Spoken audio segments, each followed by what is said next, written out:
spirit guides. There are spirit guides that lived in the Congo. They were born, raised, that's where they hail from, the Congo.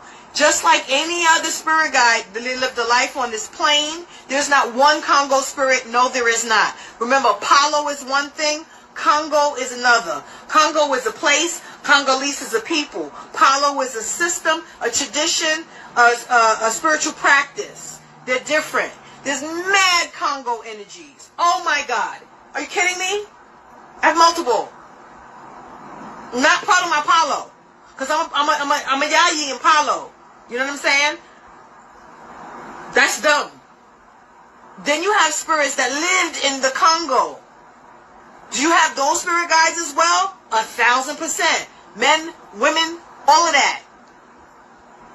Do they have different jobs? Yes. 90% of them is in protection? Yes. They bang it out. They came for the smoke. They're here for the smoke. More times than not. Your spirit guides are specific to you.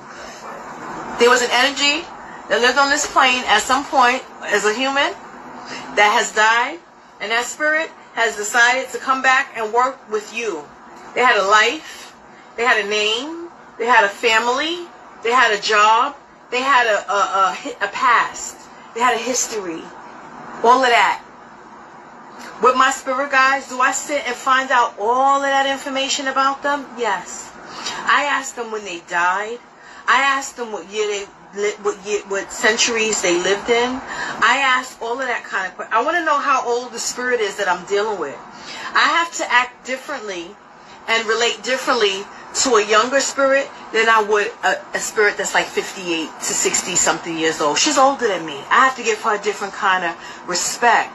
Do Congo spirits work with hoodoo? They don't call it hoodoo. Remember, they predate that name. They predate that verbiage, right? So would a Congo spirit work with earth energies? Yes, they're pure raw. They work with the pure raw forces of nature, right? They work with earth energies. They work with plants. They work with herbs. They work with roots. They work with all of that kind of stuff, right? But they wouldn't have called it hoodoo because hoodoo was a newer terminology.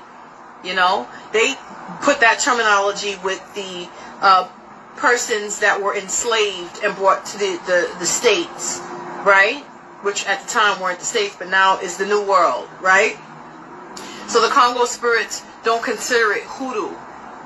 They just consider it what they did, the type of workings that they did. They would have called it something completely different.